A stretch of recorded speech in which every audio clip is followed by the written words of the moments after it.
والسابقون الأولون من المهاجرين والأنصار والذين اتبعوهم بإحسان رضي الله عنهم ورضوا عنه. STA TV Media Syiar Islam. Bismillahirrahmanirrahim. Langsung dari Jalan Taman Siswa nomor 56 Merdwati, Kota Banda Aceh. Inilah 96,1 FM Radio Syiar Tauhid Aceh, sahabat belajar ilmu Islam. Assalamualaikum warahmatullahi wabarakatuh. Waalaikumsalam warahmatullahi wabarakatuh. Alhamdulillah, hamdan katsiran thayyiban mubarakan fi kama yuhibbu rabbuna wa yardha. Asyhadu an la ilaha illallah wa asyhadu anna Muhammadan abduhu wa rasuluh, amma ba'du. Senang sekali kita bisa kembali menyapa antum semua dalam program kajian interaktif untuk sore kali ini di tanggal 14 Zulqa'dah 1441 Hijriah, sekaligus bertepatan pada tanggal 6 Juli 2020 Miladiah bersama Ana Iqbal. Dan seperti biasa, setiap Senin dan Rabu sore kita akan hadir di program kajian interaktif untuk 60 menit ke depan, insyaallah dengan tema hikmahnya menikah. Nah, sebelum kita mengupas tema pada sore ini, kami ingatkan lagi bagi semua para pendengar Syiar Tauhid Aceh dimanapun antum berada, kami mengajak antum semua untuk bergabung bersama kita di kajian sore hari ini.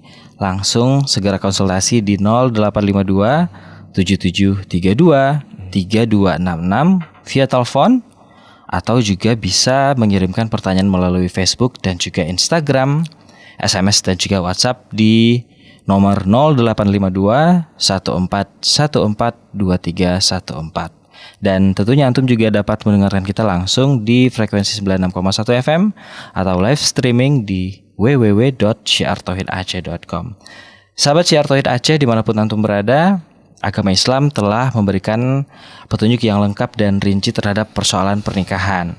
Mulai dari anjuran menikah, kemudian cara memilih pasangan yang ideal, melakukan khitbah, dan bagaimana cara mendidik anak, serta memberikan jalan keluar jika terjadi kemelut dalam rumah tangga. Sampai dengan dalam proses nafkah dan harta waris, semuanya juga diatur oleh Islam secara rinci dan detail.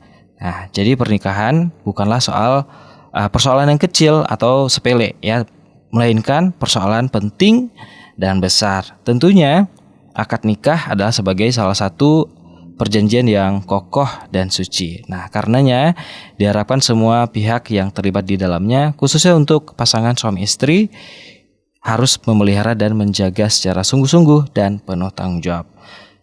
Selanjutnya, untuk memahami konsep Islam tentang perkawinan, maka rujukan yang paling sah dan benar adalah Al-Quran dan As-Sunnah Sahih yang sesuai dengan pemahaman salafus salih. Dengan rujukan ini kita mendapat kejelasan tentang aspek-aspek pernikahan maupun beberapa penyimpangan dan pergeseran nilai perkawinan yang terjadi di masyarakat kita. Tentunya kita akan kupas semua hikmah tentang bab pernikahan ini bersama Al-Ustadz Haris Abu Naufal yang alhamdulillah sudah hadir di studio. Kita sapa terlebih dahulu. Assalamualaikum warahmatullahi wabarakatuh, Ustadz. Waalaikumsalam warahmatullahi wabarakatuh. Mungkin openingnya agak panjang, Ustadz ya. Enggak usah lah. Barakallahu fiik. Sudah 2 kali Ustadz dibahas pada pertemuan sebelumnya tentang bab nikah. Mungkin hari ini Ana solo Ustadz, mungkin berdua sama Ustadz.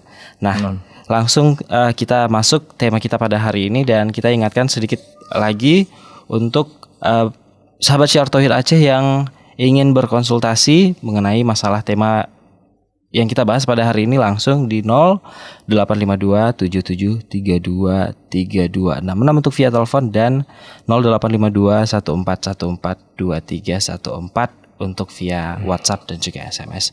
Ustadz, ini ngomongin soal pernikahan, Ustadz. Yeah. Mungkin hari ini ada satu pihak yang tersudutkan di studio ini, Ustadz ya. Mungkin Bapak produsernya. Tapi sebenarnya Ustadz, dari pembahasan kita tentang menikah, Ustadz, mungkin ada sedikit yang mungkin Ustadz sampaikan tentang tujuan menikah serta dalil-dalil yang kuat yang dianjurkan untuk menikah. Mungkin waktu dan tempat dipersilakan, Ustaz. Bismillahirrahmanirrahim. Alhamdulillah. حمدا كثيرا طيبا مباركا فيه مباركا عليه كما يحب ربنا ويرضى وأصلي وأسلم على نبينا الكريم محمد وعلى آله وأصحابه ومن تبعهم بإحسان إلى يوم الدين. Saudara-saudaraku, kaum muslimin dan kaum muslimat, sahabat pendengar Radio Siar Tauhid Aceh 96,1 FM, di mana saja yang bisa mendengarkan radio kami, dan Radio Kans ikut bergabung? Iya. Dan juga radio yang di Takengon? Sedang dalam proses. Sedang dalam proses. Dan juga sahabat pendengar Radio Kans 106,1 FM. Ya, mudah-mudahan di sore hari inilah sore yang memberikan berkah kepada kita. Ya, tentunya dari Allah Subhanahu wa taala. Dan tentunya seorang muslim dan seorang muslimah hendaknya senantiasa dia mengisi waktu-waktu kesehariannya dengan hal yang baik, hal yang positif, dan tentunya di antara yang paling positif di dalam kita menjalani kehidupan adalah kita mengisi dengan belajar, mengetahui syariat Allah Subhanahu wa taala. Dan saya rasa pembahasan hari ini pembahasan yang cukup penting, pembahasan yang mungkin tidak akan ada pernah masa basinya. Iya. Jadi ketika sebelum seseorang menikah, dia persiapkan untuk dirinya menikah. Ketika dia sudah menikah, dia punya anak, dia persiapkan dirinya untuk anaknya menikah, dan seterusnya. Jadi ini pembahasan yang tidak akan pernah tua. Ini pembahasan akan terus berkembang. Ya, dan ketika kita berbicara tentang hikmah dalam pernikahan, saya rasa semua orang akan mengerti pentingnya perkara tersebut. Ya. Di antara kalau seandainya kita bertanya kepada orang-orang yang ingin menikah, apa tujuannya menikah? Ya, dan mungkin di antara mereka menjawab, ya saya ingin menikah supaya saya punya pasangan hidup. Sehingga bisa mengatur diri saya, bisa membuat ketenangan dalam hati saya. Apakah orang yang mungkin dia mengerti agama ataukah tidak mengerti agama, mungkin semuanya mereka menginginkan hal yang seperti ini. Dan Islam itu sendiri, di dalam Al-Quran Allah mengatakan, wa min ayati an khalaqalakum min anfusikum azwaja litaskunu ilaiha wa ja'ala bainakum mawaddata wa rahmah. Dan daripada ayat-ayatnya Allah Rabbul Alamin, Allah menjadikan kalian berpasang-pasangan. Ya, sehingga dengan berpasang-pasangan tersebut supaya kamu ada ketenangan dengan dirinya. Dan Allah tanamkan ya sakinah, ketenangan dan mawaddah di dalam hubungan di antara mereka berdua.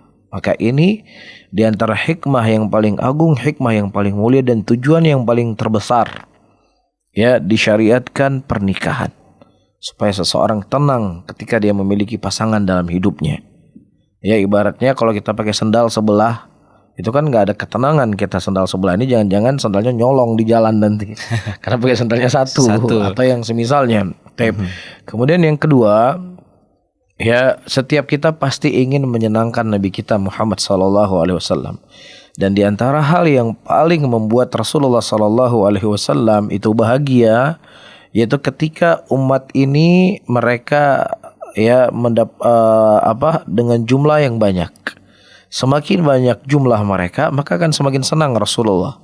Dan tentunya tidak ada jalan untuk memperbanyak dari keturunan kecuali dengan apa? Dengan cara menikah. Oleh karena itu Rasulullah mengatakan, tazawwaju waludal wadud fa inni mukatsirum bikum umamun yaumal qiyamah. Nikahilah oleh kalian wanita yang lembut dan wanita yang bisa memberikan kalian banyak anak. Karena sesungguhnya aku bangga dengan banyaknya kalian nanti di yaumul qiyamah. Ya, jadi ini hal-hal yang ketiga di antara hal yang hikmah di antara pernikahan, yaitu seseorang bisa menyalurkan ya syahwatnya kepada hal yang baik, kepada hal yang bentuknya ibadah, dan bisa menjaga dirinya. Ya, Nabi SAW menyebutkan di dalam sebuah hadisnya, ya masyarul syabab man istata'a minkum al-ba'a falyatazawwaj. Ya, wahai para pemuda, kalau seandainya kalian sudah punya bekal dalam pernikahan, maka segeralah kalian menikah. Karena itu akan lebih menjaga pandangan kalian dan akan lebih menjaga kemaluan kalian. Dan kita ketahui bahwasannya dosa yang paling terbanyak yang dibuat oleh manusia itulah dosa lisan dan dosa kemaluan. Nah, ketika dia sudah menikah, maka disebutkan dia telah menjaga setengah agamanya. Apa setengah agamanya? Kemaluannya terjaga. Sehingga kemaluannya digunakan kepada sesuatu yang itu berpahala ketika dia melakukan hubungan sah antara suami dan istri. Nah, dia tinggal menjaga setengahnya lagi. Ya, tinggal menjaga setengahnya lagi. Dan juga di antara hikmah seseorang itu menikah, ya mungkin hidupnya akan lebih teratur. Iya. Ya, hidupnya akan lebih teratur, bekerja juga akan lebih semangat. Banyak hal yang positif dalam kehidupannya. Ini contoh ya bujang ya.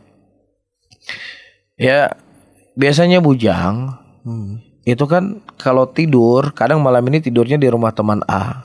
Iya. Di kosan A. Besok dia bisa ke rumah si B. Besoknya lagi dia bisa di rumah si C. Jadi terkadang ketika dia butuh-butuh barang, mau gosok gigi, ternyata sikat gigi saya tinggal di rumah si Fulan. Karena malam kemarin saya tidur di sana. Iya. Nanti besoknya dia butuh sepatu. Waduh, sepatu saya tinggal di rumah sana. Jadi seperti yang disebutkan oleh sebagian para ulama salaf, bujang itu dia ibarat seperti pohon di tengah padang pasir yang terkadang terhempas oleh angin. Jadi kalau anginnya ke utara dia. Kalau anginnya ke selatan dia. Jadi sebenarnya membuat ribet hidupnya dia sendiri. Tapi berbeda ketika dia sudah punya istri, kan nggak mungkin orang sudah punya istri malam ini tidur di sana, malam depan tidur di sana, kan nggak mungkin. Pasti dia akan pulang ke rumahnya. Benar. Ya apalagi namanya wanita, ya setiap sesuatu yang dia titip sama istri suaminya, ya sikat gigi kah, sepatu kah, dia akan tanya, bang sikat giginya mana nih, sepatunya mana, dan ininya mana. Ya jadi ini diantara hikmah-hikmah dan keutamaan-keutamaan yang akan didapatkan oleh seseorang ketika dia melangsungkan pernikahan. Baik, jadi Ustadz berbicara soal lajang, pasti ini disudutkan ke beberapa ikhwan ya pastinya, atau juga akhwat yang memang belum menikah. Tapi memang pada dasarnya Islam mengajarkan untuk menganjurkan ya lebih tepatnya untuk menikah lebih muda. Nah itu ada sebabnya Ustadz mungkin? Taib, sebenarnya hukum pernikahan itu kembali kepada personal orang. Ya, dia tidak hanya melihat dari sisi umur. Ada kondisi dan keadaan seseorang menikah itu wajib baginya. Ada seseorang terkadang kondisi menikah belum wajib baginya.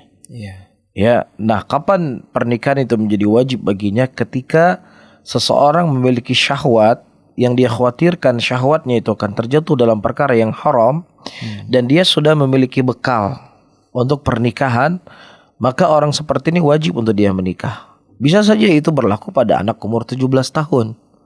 Bisa saja terkadang itu umur anak 20 tahun. Walaupun terkadang ya sebagian pandangan ibu-ibu ataukah ayah-ayah atau bapak-bapak, ketika anaknya berumur 20 tahun ingin menikah, itu dia kaget. Ya, mungkin dia akan bisa-bisa pingsan itu ibunya. Ini masih 20 tahun kok sudah mau menikah. Menikah, benar. Ya nanti kamu ini bagaimana, ini bagaimana. Dan sebenarnya kita ini sudah dirusak cara kita berpikir. Ya karena kalau kita melihat, oke, kita nggak perlu lah melihat jauh-jauh dulu, kita nggak perlu lihat sisi dalil dulu. Kita lihat nenek-nenek kita dulu di Aceh ini, itu kan biasanya nikahnya di umur muda. Iya. Ya di umur muda mereka menikah. Ya karena kenapa ini terjadi? Karena memang mereka melihat ada kebaikan, pintu kebaikan di situ. Tapi sebaliknya ketika si laki-laki dan perempuan itu pacaran, ya ibu dan ayah mungkin dia nggak menganggap itu seakan-akan sebuah aib atau sebuah kekurangan, atau apalagi menganggap itu sebagai sebuah dosa. Ya seakan-akan itulah perkara yang halal. Ya apalagi terkadang ya ibu-ibu ketika dia datang teman anak perempuannya laki-laki, terkadang dia nunjukin kamar, itu kamarnya, masuk aja dulu. Dan itu terjadi loh. Ini bukan terjadi di Texas, wala di California, wala di Amerika atau di Eropa, tapi terjadi di tempat kita di Aceh. Karena apa? Ya karena pergeseran akhlak. Ya, dan kaum muslimin itu sudah berhasil dicuci otaknya oleh orang-orang yang mereka memang ingin menghancurkan Islam. Ya, dan Allah Subhanahu wa taala menyebutkan di dalam Al-Qur'anul Karim, "Walan tarda ankal yahudu walan nasara hatta tattabi'a millatahum." Tidak akan pernah rela orang Yahudi dan orang-orang Nasara sampai kalian semua mengikuti agama mereka. Terkadang nggak perlu kita ganti KTP. Kita berpindah agama A, berpindah agama B. Tetapi cara berfikirnya itu sudah cara berfikir orang-orang yang memang mereka memusuhi kita. Itu jadi masalah. Orang tua akan jadi beban ketika anaknya ingin menikah. Ya, tetapi orang tua nggak beban ketika anaknya berganti-ganti pasangan. Ini adalah salah satu dari cara orang-orang kafir untuk merusak akhlak kita. Dan ini perlahan dia modelnya, sedikit demi sedikit dipertontonkan kepada muslimin film atau sinetron, mulai dari sinetron religi sampai sinetron yang bukan religi. Intinya apa?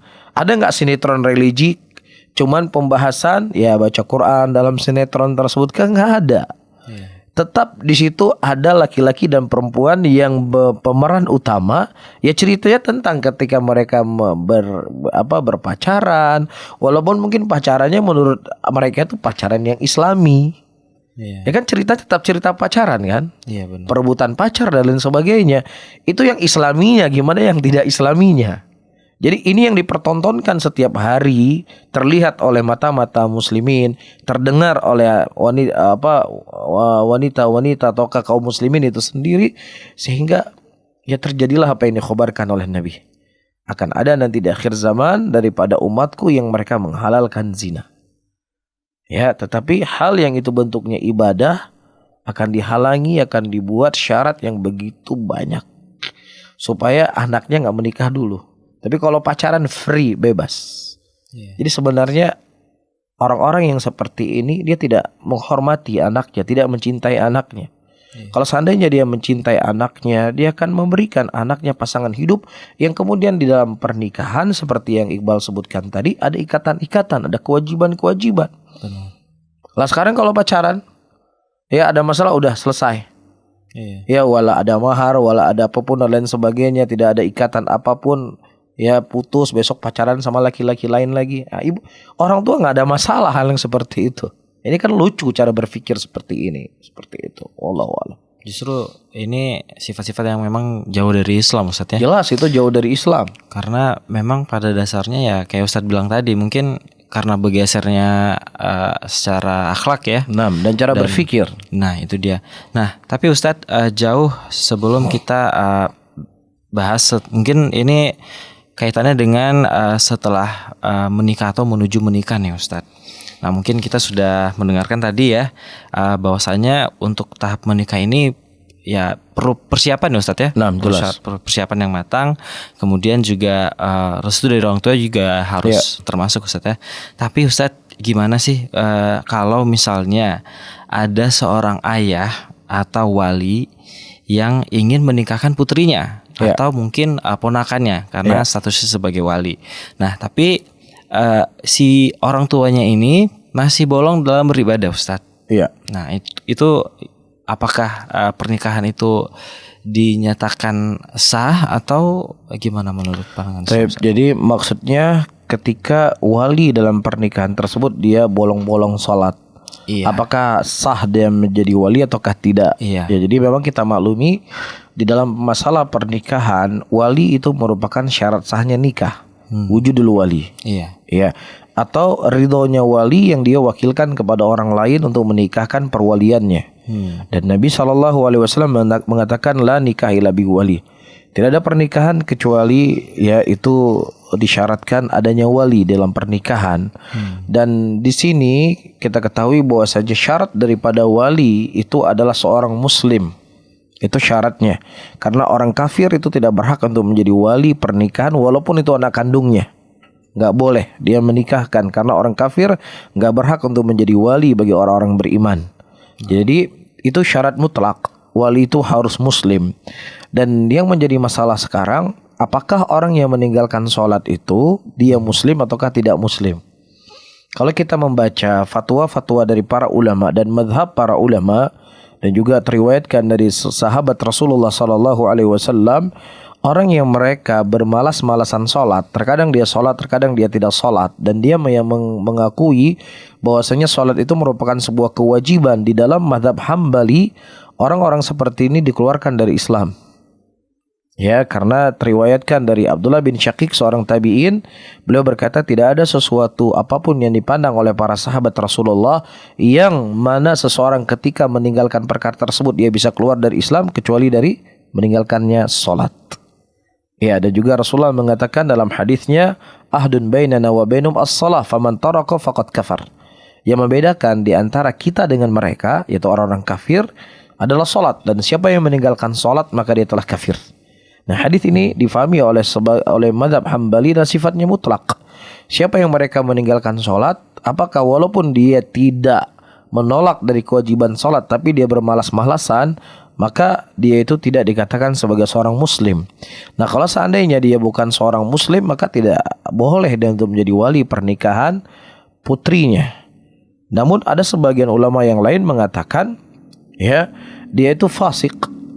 Dia masih dikatakan sebagai muslim, ya, dan kalau seandainya dia fasik, ya selama dia itu memiliki amanah di dalam perwaliannya, ya terkadang ada bapak-bapak atau para wali, ya kerjaannya berjudi, kerajaannya mabuk-mabukan, tetapi ketika dia memilih calon untuk anaknya, dia nggak mau anaknya seperti calon menantunya seperti dia.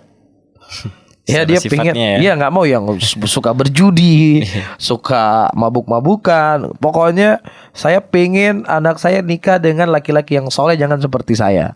Ada orang tua yang model seperti ini, dan ini adalah orang-orang yang amanah dengan perwaliannya.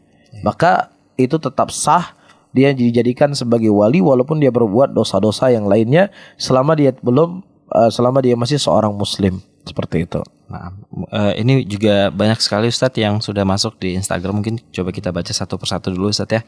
Bismillah Ustadz, bolehkah seorang pria menikah tanpa restu kedua orang tua dengan wanita solehah? Masya Allah. Ini balik lagi ke jawaban yang kita bahas tadi ya. Jadi cuman yang membedakannya, kalau si laki-laki nggak perlu wali. Iya. Yang perlu wali kan cuman perempuan. Cuman ada hal yang penting yang harus difahami di sini, di mana Rasulullah SAW mengatakan ridallah ma ridha walidain. Ridhonya Allah itu bersama ridhonya kedua orang tua. Dan saya secara pribadi banyak mendapatkan kasus-kasus perceraian atau cekcok dalam rumah tangga, yang mana mereka membangun rumah tangga mereka itu antara suka dengan suka. Ya, si perempuannya suka sama laki-laki dan sebaliknya. Tetapi orang tuanya itu tidak rela dan tidak ridho pernikahan di antara keduanya. Banyak kasus terjadi perceraian, cekcok dan lain sebagainya. Nah, kita khawatir apa yang kita sebutkan tadi hadis di awal, ridallah ma ridha walidain. Ridhonya Allah bersama ridho kedua orang tua. Nah, ketika orang tua tidak ridho dengan pernikahan anaknya, kemudian dia mendoakan, mungkin nanti dia tidak bahagia dan lain sebagainya, walaupun itu bukan syarat sahnya pernikahan, maka saya menyarankan kepada teman-teman yang mau menikah, ya berkomunikasilah baik dengan orang tuanya. Ya, jangan sampai dia baru kenal dengan seorang wanita tersebut, kemudian dia meninggalkan orang tuanya yang telah mengandung di perutnya ya selama 9 bulan, kemudian melahirkannya. Itu sesuatu yang sakit buat hati orang tua. Kamu baru kenal dia 1 bulan yang lalu, kamu baru kenal dia 1 tahun yang lalu, sementara saya orang tua kamu, saya membesarkan kamu, kamu lebih memilih dia dibandingkan dengan saya. Ya, terkadang orang tua tuh bukan gak suka anaknya nikah dengan pasangan yang dia pilih, ataukah dia wanita salehah. Mungkin caranya kita yang masuknya salah dengan orang tua kita. Jadi saya menyarankan ini hal yang penting. Ridho Allah ma ridho walidain. Ridhonya Allah itu adalah ridho bersama kedua orang tua. Kecuali kalau memang orang tua kita, saya memang gak suka kamu nikah sama orang pakai jilbab besar-besar, ya menutup dirinya, saya gak suka. Saya suka kamu nikah sama wanita gaul, supaya kalau nanti saya kenalkan, ini loh menantu saya, kelihatan mukanya gitu loh, kelihatan cantiknya lah. Istri kamu bungkus-bungkus seperti itu. Pokoknya saya gak suka. Dia gak suka karena agamanya, karena kesolehannya, ketaatannya. Dan mungkin ini bisa alasan setelah kita merayu, setelah kita mencoba membangun komunikasi, orang tua kita tetap dengan pendiriannya, saya pengen cari wanita seperti wanita-wanita yang biasa. Maka mungkin ini ada alasan untuk kita, karena orang tua kita memang tidak suka dengan hal yang seperti ini. Tetapi kalau seandainya misalnya Ya bukan hal agamanya orang tua kita nggak setuju. Saya bukan nggak suka kamu punya istri yang solehah. Saya suka. Tapi saya pingin kamu tuh nikah dengan orang sekampung sama kita, yang mungkin cantiknya sama atau cantiknya lebih. Maka hendaknya dalam kondisi seperti ini, ya si anak menuruti orang tuanya. Ya karena ini perkara yang bukan perkara yang haram untuk dia mentaati kedua orang tuanya. Ya supaya orang tuanya ridho ya dengan pernikahan anaknya. Jangan sampai dia mengecewakan orang tuanya. Nah kalau seandainya memang dia pingin dengan wanita tersebut, dia bangun komunikasi dengan orang tuanya. Jangan, mak, nyelum jak kawin bah. Nyesel kamu kawin. Nah tiro ngan pengajian lagi orujih gat. Ya, oh hanu baik kam daju. Oh nyo mak lo menghalangi lo menikah ibadahnya wanita soleh. Anakku taat nandrana. Ya gimana ente membangun komunikasi dengan orang tua? Dengan model-model, dengan cara-cara seperti ini perlu kesabaran. Ya perlu kesabaran, ada komunikasi yang baik dan lain sebagainya. Intinya cari ridho orang tua. Karena ridho orang tua itu akan dapat keridhaan dari Allah Subhanahu wa taala. Wallahu a'lam. Masya Allah, Ustadz. Jadi ngomongin soal ridho orang tua juga nih. Nah mungkin ada sedikit menyambung Ustadz dengan masalah yang satu ini. Nah ada seorang ikhwan Ustadz, mungkin ini menjadi perwakilan temannya Ana. Sebelum melangsungkan pernikahan, orang tuanya berpesan kepada anaknya untuk mencukur jenggotnya Ustadz di hari pernikahannya. Sehingga itu menjadi sebuah hal yang mungkin berat bagi seorang anak untuk mengikuti perintah orang tua atau mengikuti sunnah Rasul. Itu gimana Ustaz di saat di hari pernikahan? Iya, mungkin ini memang masalah yang paling banyak dihadapi oleh teman-teman yang mau menikah ya. Iya. Mulai dari pelaminan yang harus disanding dengan calon istrinya, atau juga mungkin nanti ada musiknya, atau mungkin ada ikhtilatnya.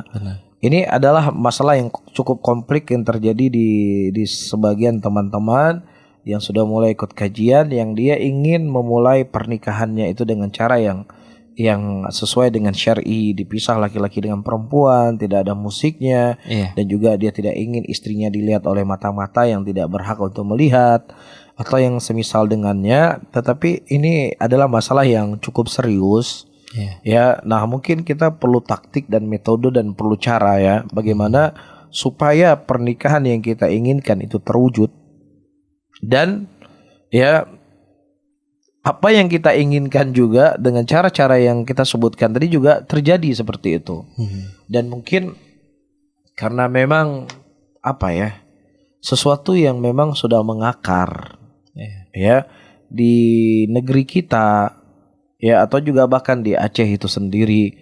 Kalau acara pengantin nggak ada keyboard, nggak ada yang semisalnya, ini kayaknya nggak afdol, nggak meriah Ustaz. Nggak meriah, nggak afdol, atau bahkan bisa-bisa difangi nggak sah. Sekadang kan seperti itulah pandangannya.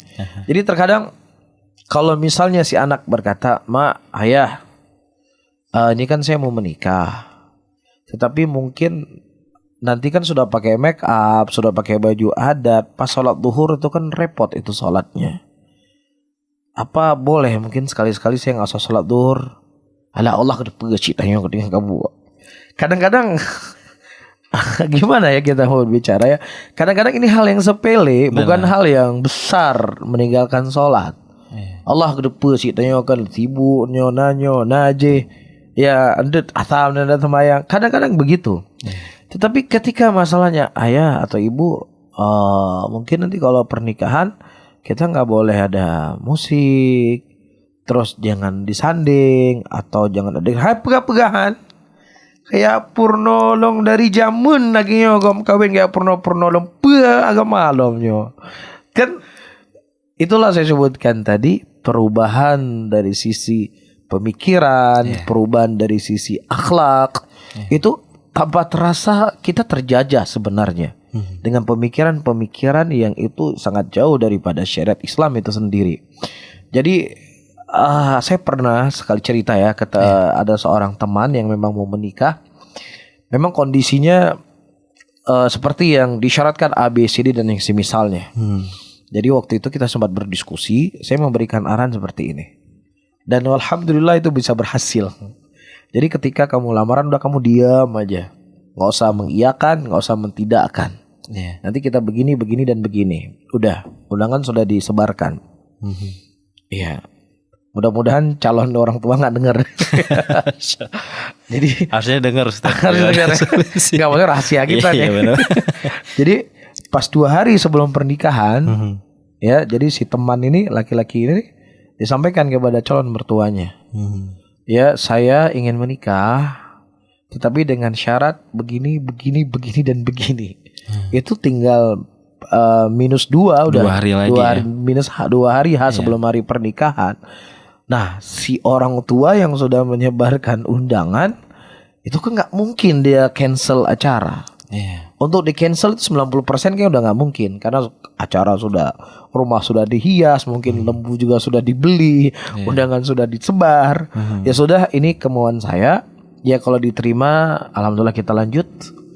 Kalau tidak diterima, ya sudah, saya lebih menjaga Allah. Ya karena ya Allah yang berhak untuk saya taati dibandingkan makhluk dan lain sebagainya. Akhirnya diiyakan. Karena sudah -2 ini nggak mungkin akan dibatalkan. Jadi mungkin perlu taktik seperti ini ya, karena memang ini seumur hidup sekali mungkin ya, karena tujuannya memang kadang orang menikah cuman sekali menikah, ya dia benar-benar memulai pernikahannya tersebut dengan apa? Dengan hal yang diridhoi oleh Allah. Apalagi misalnya istrinya sudah berhijab, sudah memakai cadar misalnya, ya jangan sampai yang dia sudah menjaga dirinya, menutup wajahnya, pas hari pernikahan dipandang oleh laki-laki. Ini kan udah gak enak ini seperti ini. Seperti itu. Masya Allah. Mudah-mudahan ini bisa didengarkan langsung, nggak cuma untuk anak muda Ustaz ya, tapi ya, orang tua orang-orang tua sebenarnya juga harus memperhatikan hal yang seperti ini. Jadi ya begitulah pergesekan pergesekan akhlak atau syariat Islam itu sangat jauh nyata di tengah-tengah muslimin hari ini.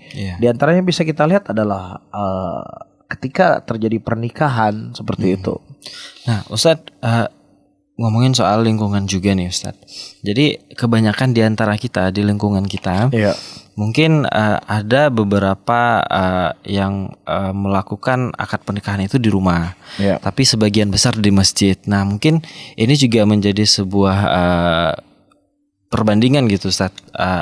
Ada yang menyatakan bahwa menikah itu baiknya di rumah, tapi tidak memungkinkan. Maksudnya ya boleh-boleh aja kalau di masjid. Nah ini secara Islam sebenarnya mana yang terbaik Ustaz? Apakah di rumah atau memang di masjid?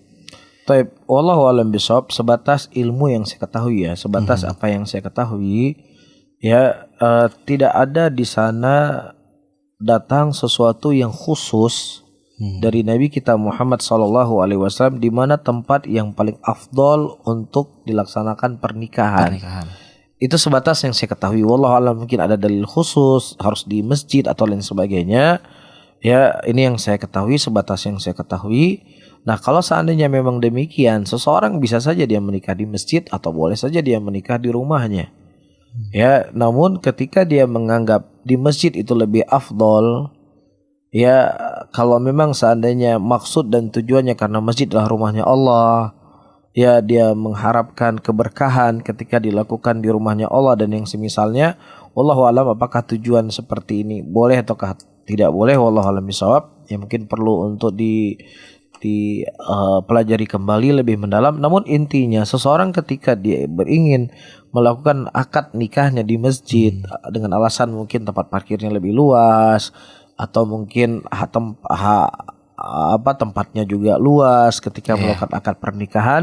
Cuman yang perlu untuk perhatikan adab-adab masjid. Ya, seseorang ketika masuk masjid, salat tahiyatul masjid, jadi diingatkan mungkin di undangan, ya sekalian lah ya, mungkin kita menyebarkan kebaikan, menyebarkan ilmu bagi yang hadir akad pernikahan, maka dalam adab masjid harus ada tahiyatul masjid seperti itu kan. Dan juga nggak boleh teriak-teriak nanti di masjid. Apalagi naudzubillah terkadang sebagian pasangan yang sudah sah menikah dia melakukan hal-hal yang nggak pantas di masjid. berpelukan, berciuman dan lain sebagainya, ini nggak pantas di rumah Allah Subhanahu wa taala dilakukan hal yang seperti ini. Ini kan rumah Allah, tempat yang paling suci, tempat yang paling dicintai oleh Allah. Jadi silahkan seseorang melakukan akad pernikahan di masjid, tetapi dia perhatikan adab-adab masjid itu sendiri. Ya, jangan sampai dia ingin mendapatkan sesuatu yang baik, tapi justru dia mendapatkan dosa karena nggak memperhatikan ya adab-adab yang telah diatur dalam agama akan masjid itu sendiri. Nah, Jazakallah Ustaz. Ini juga ada beberapa pertanyaan yang mungkin kita bacakan di WhatsApp yang sudah masuk, Ustaz. Bismillah, Assalamualaikum warahmatullahi wabarakatuh. Waalaikumsalam warahmatullahi wabarakatuh. Ustaz, bagaimana cara melihat sifat kasar pada laki-laki? Karena seringkali ketika ta'aruf, sifat kasar itu diselimuti dengan sikap yang santun dan tutur kata yang lembut. Tapi setelah menikah malah sering terjadi kekerasan dalam rumah tangga. Syukran wa jazakallah. Ini hal yang cukup menarik ya, ingin saya sebenarnya sudah lama ingin saya bahas yang seperti ini. Karena nanti sebagian kaum wanita ya kaum wanita pokoknya kalau saya mau menikah ya pokoknya kalau temannya pasangan calon suami saya ini sudah ngaji ya terus sering rutin kajian, apalagi misalnya direkom sama ustadz, udah saya terima. Toib, jadi ini belum cukup ya sampai diketahui apakah laki-laki itu suka mukul atau tidak. Karena di zaman Nabi SAW ada seorang wanita yang waktu itu dia mengadu kepada Nabi SAW ya ada beberapa laki-laki yang melamarnya. Kata Rasulullah, adapun si fulan dia suka memukul. Adapun si alan dia itu pelit. Jangan kamu menikah dengan kedua orang ini, tapi nikahilah si fulan. Iya, jadi kalau agamanya jelas semuanya agamanya itu baik semuanya. Semua orang-orang yang mulia. Tetapi ada terkadang hal-hal yang seperti ini. Rasulullah katakan nikahilah dengan si fulan. Jadi para akhwat ya. Karena akhwat itu jamak. Jadi ketika para wanita-wanita ya, ketika kaum wanita ingin menerima calon pendamping hidupnya, carilah laki-laki yang tidak suka mukul. Ya, jangan terima laki-laki yang suka mukul walaupun gantengnya itu ya 10. Ya, walaupun kajian terus, ya setiap ada kajian hadir di saf awal bawa buku, bawa pulpen. Walaupun kerjaannya juga kerja yang sudah mapan. Tapi kalau dia suka mukul, jangan mau nikah sama mereka. Ya, karena ini penyakit. Terkadang laki-laki suka mukul wanita. Ya, yang mana terkadang ya seperti gimana ya. Dia memukul wanita itu seperti ring tinju. Seperti sedang berkelahi dengan seorang laki-laki. Dipukul, ditendang dan lain sebagainya. Ya, ini orang-orang seperti ini gak usah diterima. Maka diselidiki baik-baik. Selidiki baik-baik. Ya, terkadang ada seorang ustadz dia gak pernah bergaul dengan fulan. Jadi salah ketika kita bertanya kepada orang yang gak pernah bergaul sama fulan. Misalnya saya ditanya seseorang itu saya gak tahu. Jadi mendingan ditanya orang yang kita percaya, yang sering dengan orang tersebut.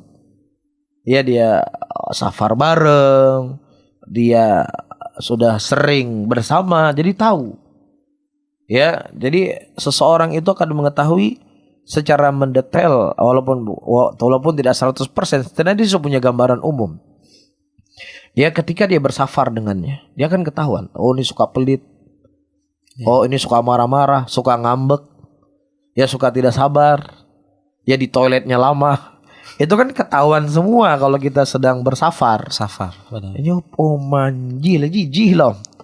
Orang udah nunggu semua, dia masih saja di toilet. Dia kenceng itu seperti kita cuci baju di toilet. Jadi itu akan terlihat semua dalam keadaan safar.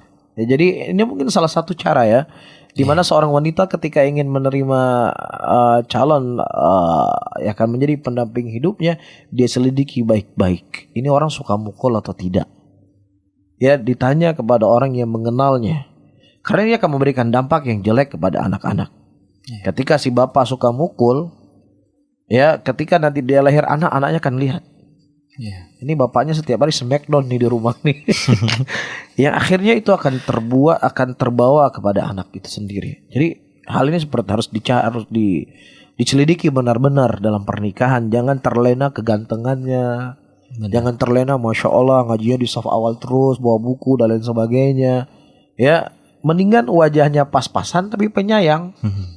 Ya, itu lebih baik seperti itu. Benar. Kita terima dulu Ustaz, ada salah satu penelpon yang sudah masuk. Assalamualaikum. Assalamualaikum. Assalamualaikum. Waalaikumsalam. Waalaikumsalam warahmatullahi wabarakatuh. Dengan siapa di mana? Dengan Abdullah di Kaju. Masya Allah. Abdullah, boleh langsung ditanyakan kepada Ustadz jika ingin bertanya, konsultasi, silakan. Naam, afwan Ustaz, bagaimana menyikapi tentang khitbah dan dalam proses penantian hari H, namun penuh dengan was-was baik si ikhwan dan si akhwatnya. Dan apakah chattingan dalam penantian hari H itu dibolehkan? Was-wasnya kenapa nih was-was? Gimana? Was-wasnya kenapa tuh was-was? Kok bisa jadi was-was? Mungkin ada angin-angin dari orang-orang lain gitu Ustaz. Oh, ada pembatalan seperti itu. Tentang kepribadian kita mungkin. Taib. Masya Allah, jazakallah khairan. Barakallahu fiik Ustaz. Mohon nasihatnya Ustaz. Taib wa fiikum barak ya akhi Abdullah. Jazakallah khair. Assalamualaikum. Waalaikumsalam. Jadi saudara-saudaraku muslimin dan muslimat dan kepada teman-teman yang ingin menikah. Jadi ketika seorang laki-laki yang ingin menikah, kan itu ada proses yang namanya proses nadhar. Nadhar itu melihat pasangan yang akan dia nikahi. Maka si laki-laki yang akan menadhar seorang wanita, itu minimal wanita yang akan dia nadhari tersebut atau akan dia lihat tersebut adalah wanita-wanita yang memang mungkin sudah ada niat kuat untuk dia menikah dengannya. Ya, sehingga ketika dia melihat hanya untuk menambah daripada keinginan yang kuat tadi. Nah, begitu juga si wanita ketika dia akan menerima seorang laki-laki melihat dirinya, setidaknya dia juga sudah siap untuk menerima dia sebagai calon pemimpinnya. Kan sebelum terjadinya pernikahan nadhar itu kan ada bentuknya ta'aruf. Iya. Ya mungkin pembagian CV lah, pembagian biodata dan sebagainya. Seorang laki-laki siap ingin wanita yang tingginya sekian, berat badan sekian, warna kulitnya sekian. Iya. Ketika lihat biodata ternyata yang dia inginkan tingginya nggak ideal misalnya, ataukah misalnya berat badannya tidak ideal, ataukah misalnya warna kulitnya tidak ideal, ya udah dia mundur. Jangan lakukan lain aja deh dekakeh. Ya jangan. Jadi ketika dia akan melihat seorang wanita adalah orang yang memang kemungkinan besar dia akan menjadi kayak gitu. Nah begitu juga si wanita. Faham ya? Ini satu hal. Nah hal yang kedua, ketika sudah melihat nadhar, ya sudah ada kecocokan di antara kedua, maka jangan terlalu ada senggang waktu. Ya waktu yang sangat berlama. Nah itu lagi tadi, bisa ibaratnya kita aja kita mangen. Kita mangen, apakah kita mangen Mbak Agam ataukah kita mangen Mbak Urina? Iya, benar. Jadi akan banyak pintu-pintu kejelekan atau nggak masuk angin. Cuman kadang-kadang sebagian orang berpikir begini, ini kan sudah tunangan. Iya. Ini sudah tunangan, ini sudah khitbah, berarti sudah bebas. Udah setengah halal lah. Nggak ada setengah-setengah halal, walau 1/4 halal, walau 10% halal. 1 ons pun kadang iya, juga 1 ons juga nggak halal. Ya halal itu ketika terjadi akad saya nikahkan gini-gini udah selesai. Walaupun maharnya masih hutang. Benar. Nggak ada masalah, yang penting sudah halal ketika terjadi akad. Jadi supaya nggak masuk angin, ya, dan juga supaya nggak membuka pintu-pintu syaitan dalam chattingan dan yang semisalnya, maka di antara setelah dia nadhar kemudian dia khitbah, maka disegerakan. Ya, sebagaimana disebutkan dari Ali bin Abi Thalib, ada 3 hal yang dimana Rasulullah SAW minta untuk disegerakan. Ketika seorang laki-laki yang sudah memang punya pasangan hidup, ya memang untuk dia nikahi, maka segera dinikahkan. Jangan hari ini dia khitbah, ya si tundut deh. Itu akan beraneka ragam, terjadi fitnah dan lain sebagainya. Ya, dan yang ketiga, saudara-saudaraku muslimin dan muslimat, kalau memang seandainya dia khawatirkan nyoy tamangange nyoy letat nih, kebetulan wanita yang akan dinikahkan memang bunga desa. Masya Allah. Wah, ini banyak yang pingin nikah dengan wanita ini, atau sebaliknya. Berat godaannya Ustaz. Ya, godaannya berat. Nah, ketika ini adalah orang yang banyak dikejar, misalnya untuk dijadikan sebagai calon istri, kan banyak orang-orang yang hasad di situ. Iya. Ketika banyak ada orang hasad, dia akan banyak usaha orang untuk menggagalkannya. Maka ketika kondisinya calon istri longnya sang urbunggung desa Banda Aceh, bunga desa Banda Aceh, bunga desa kota Banda Aceh, bunga kota Banda Aceh nih. Ya udah, mungkin dia rahasia saja. Karena kalau dia nanti broadcast, nanti wah ini kok mau sama dia ya? Iya. Padahal dia itu dulu pernah hutang, maksudnya nggak bayar-bayar itu. Waduh. Mulai diolah seperti Iya, itu iya, kan. Jadi kalau memang kondisinya seperti itu, udah nggak usah terlalu banyak, jangan bawel lah. Jadi mulutnya itu dijaga. Jangan dia sendiri yang broadcast, dia sendiri yang menghancurkan dirinya. Terus yang keempat, ketika si laki-laki itu sudah berazam untuk menikah dengan wanita, dan si wanita juga sudah berazam untuk menikah kepada laki-laki tersebut, udah, kalau ente memang sudah yakin, fa idza azamta fatawakkal 'ala Allah. Ketika kamu sudah berazam untuk menikah, karena bertawakal kepada Allah, jangan lagi cari-cari lagi. Iya. Ini kan sebelum proses akad, sebelum proses nadhor, sebelum proses khitbah, kan datanya sudah lengkap ini. Kenapa dia terima nadhor? Karena dia sudah siap. Iya. Udah, di situ titik berhenti. Ya titik berhenti, jangan tanya lagi, tanya sana, tanya sini, jangan kajadah hidam angin lagi ya. Banyak angin yang masuk. Banyak Ustaz. angin yang masuk ya, kadang angin putung beliung yang masuk. Ya kadang orang-orang punya tendensi khusus sama dia atau sama si Alan seperti itu. Jadi pintar-pintar lah jaga lisan seperti itu. Di belakang Ahmad kita masih menunggu satu penelpon lagi di 085277323266, dan sambil kita menunggu satu penelpon lagi, kita bacakan satu lagi Ustadz. Bismillah Ustadz, afwan, mohon nasihatnya. Ana sudah ta'aruf dan sudah sampai nazar, kemudian berlanjut dan ikhwan sudah ridho dengan mahar dan kerjaan ana, dan akan berlanjut ke lamaran setelah orang tua mempersiapkan semuanya. 1 hari sebelum lamaran, ikhwan tersebut membatalkan dengan alasan sudah istikharah dan tidak melanjutkan lagi. Sebaiknya istikharah itu dilakukan pada tahap apa Ustadz? Dan ana merasa seperti tidak ikhlas karena sudah dinazar, dan ana merasa orang tua ana dipermainkan. Nah, ini jadi salah satu permasalahan yang sama juga kayak tadi Ustadz ya. Jadi itulah, jadi ada hal-hal yang mungkin jadi sebab masuk angin seperti itu. Jadi saya menasihati kepada teman-teman, kepada laki-laki yang memang mau menikah, ketika Anda sudah menadhor seorang wanita tersebut, ya maka sebelumnya Anda sudah punya keyakinan akan menerima dia sebagai istri. Ya, tanpa ada paksaan. Dalam arti kata, wah ini nggak enak nih yang kasih calon ini ustadz saya atau bos saya, padahal dia nggak suka, dia nggak mau sama wanita tersebut, tapi karena nggak enak yang nawarnya adalah Fulan dan Alan, ya akhirnya dia mengiyakan. Udah proses segala proses, tiba-tiba dibatalkan. Ya, jadi hal-hal yang seperti ini dia lebih baik ngomong terus terang. Makanya dalam bahasa Arab itu ada istilah as-sarahah rohah. As-sarah rohah, berterus terang itu lebih menenangkan. Mohon maaf, saya nggak bisa. Daripada udah proses sudah panjang, bahkan sudah ada pernikahan, 1 minggu hilang mood, ilfil dan semisalnya. Ini kan jadi masalah, dan ini banyak terjadi hal yang seperti ini. Ya akhirnya jadi masalahnya semakin membesar. Jadi ketika Anda akan menerima dia sebagai calon istri atau calon suami buat Anda, maka itu adalah sesuatu yang memang keinginan Anda sendiri. Itu pilihan Anda, dan memang Anda sendiri tanpa ada tekanan orang lain. Orang lain tidak menekan, cuma memberikan isu begini dan begini menurut saya. Tapi kalau memang hati Anda tidak mau, ya sudah, mendingan dibatalkan dari awal daripada menjadi permasalahan.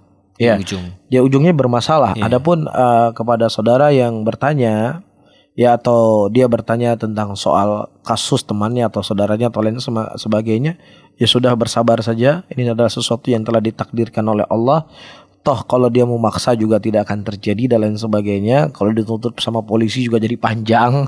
Dan yang semisalnya, dan juga mungkin gak ada hukum dalam polisi seperti ini dengan kasus wallahu a'lam bishawab.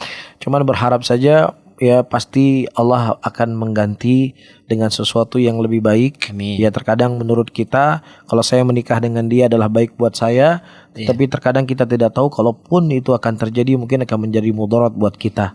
Ya sehingga berhusnudzon saja sama Allah. Mungkin Allah ingin menghindarkan kita dari hal-hal yang jelek untuk diri kita, dan insya Allah pasti akan Allah ganti yang lebih baik. Cuman husnudzon sama Allah seperti itu.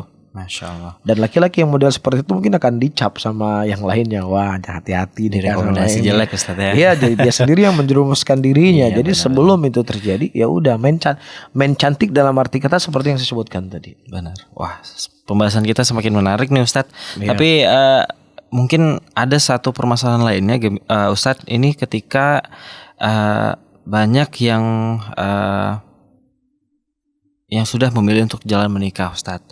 Mungkin ada beberapa pandangan bagi salah satu pria atau juga wanita yang memang sampai saat ini belum bersiap katakanlah untuk segera menikah.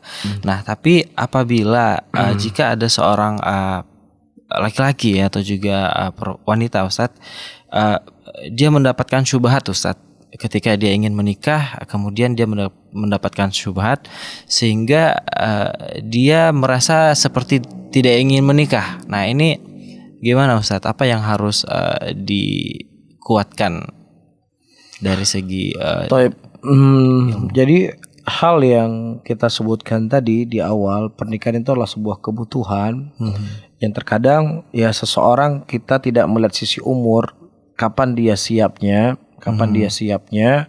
dan mungkin ya ada hal-hal yang memang butuh untuk diajak berbicara dari hati ke hati. Ya jangan malah dibully. Ya ketika dibully itu sesuatu yang nggak menyelesaikan masalah. Ya kita tidak tahu saudara kita dia kenapa misalnya belum menikah, mungkin ada sesuatu yang kita tidak tahu. Kalau seandainya dia bercerita ada alasan yang sangat kuat. Jadi saya melihat bukan sebuah cara yang baik ketika ada orang yang mereka membuli jomblo walaupun tujuannya sebenarnya baik. Tetapi kita lebih ingin memberikan dorongan dan kesemangatan dengan cara yang baik pula. Benar. Ya, jadi kadang-kadang para jomblo ini setiap duduk, apalagi duduk sama orang menikah, selalu dia yang kena. Ya selalu dia yang kena bully, selalu kena ejekan dan lain sebagainya.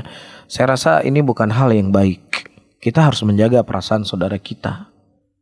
Ya, tetapi kita lebih untuk memberikan solusi. Ya mungkin dia nggak mau menikah, dia punya hutang yang banyak, orang tuanya punya hutang sehingga setiap penghasilan dia ternyata dia harus kasih ke orang tuanya.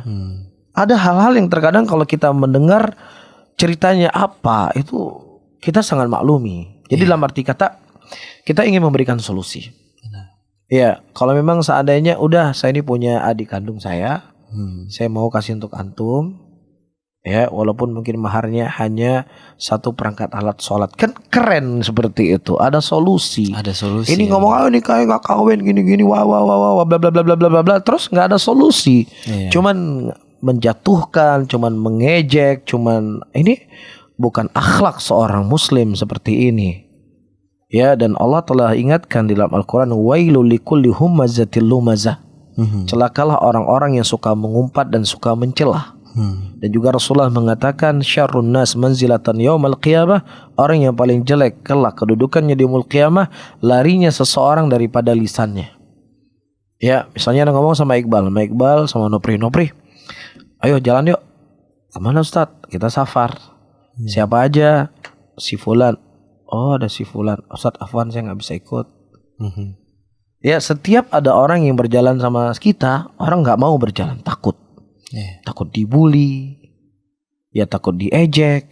Ini Rasulullah mengatakan syarrun nas manzilatan yaumil qiyamah, orang yang paling jelek kedudukannya di yaumil qiyamah. Dan Syekh Muhammad bin Abdul Wahab dalam Kitabul Kabair menyebutkan ini salah satu dari dosa besar. Jadi kita sudah dicap, sudah dikenal tukang bully. Jadi setiap ada duduk, setiap ada pertemuan, di mana saja ada saja orang dibully sama dia. Ini sudah penyakit. Dan ini sudah merekat. Dan ini lebih jauh berbahaya daripada perokok. Jauh dari berbahaya mungkin daripada orang makan riba. Karena dia menyakiti hati orang. Dia menjatuhkan kehormatan orang. Dia gak menjaga perasaan orang. Ya, jadi hal yang seperti ini, ya seperti kata Ibnu Qayyim, terkadang orang yang istiqomah dia mudah meninggalkan zina, dia mudah untuk meninggalkan riba, dia mudah untuk meninggalkan mencuri dan lain sebagainya. Tapi terkadang dia tidak bisa menjaga lisannya. Ya, kita jaga perasaan saudara kita. Ya, kita lebih untuk memberikan solusi, bukan hanya ngejek. Ini sekarang teman kita mungkin ada punya masalah, dia pengen nikah misalnya 50%.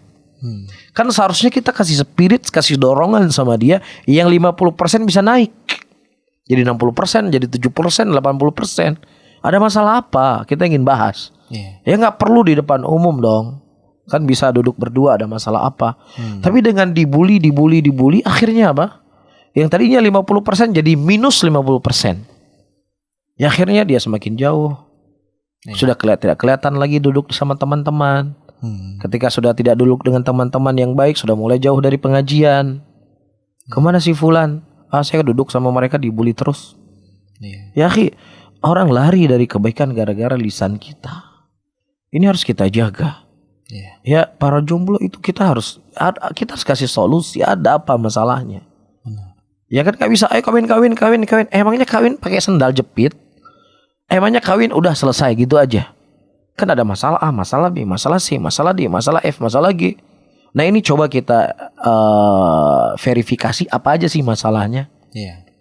Ya, saya sebenarnya ini, tapi begini. Itu dong, kita harus memberikan solusi. Dan demikian thariqah Nabi kita Muhammad SAW. Ketika dalam segala hal Nabi kita selalu memberikan solusi. Tidak hanya beliau memberikan hukum A, oh boleh, oh nggak boleh, tapi Rasulullah juga memberikan solusi. Ya, ketika ada seorang laki-laki datang menghampiri Rasulullah dan sebelumnya ada seorang wanita, ya Rasulullah, kalau seandainya engkau tidak punya hajat dengan wanita tersebut, nikahkan dengan saya ya Rasulullah. Kemudian Nabi SAW mengatakan, apakah engkau ada sesuatu di rumahmu untuk menjadikan mahar sebagai wanita ini? Kemudian laki-laki ini nggak punya apa-apa. Iltamis walau kana khatiman min hadid, carilah walaupun cincin dari besi. Ya Rasulullah, cincin dari besi saya nggak punya. Saya cuma punya baju di pakaian saya, di pakaian ini saya pakai. Kalau saya jadikan sebagai mahar nggak punya pakaian saya. Ya nggak, ini kan masalah buat dia kan. Cuma Rasulullah mengatakan zawajtuka bima ma'aka minal Quran. Ya udah, saya nikahkan kamu dengan apa yang kau punya dari Al-Quran.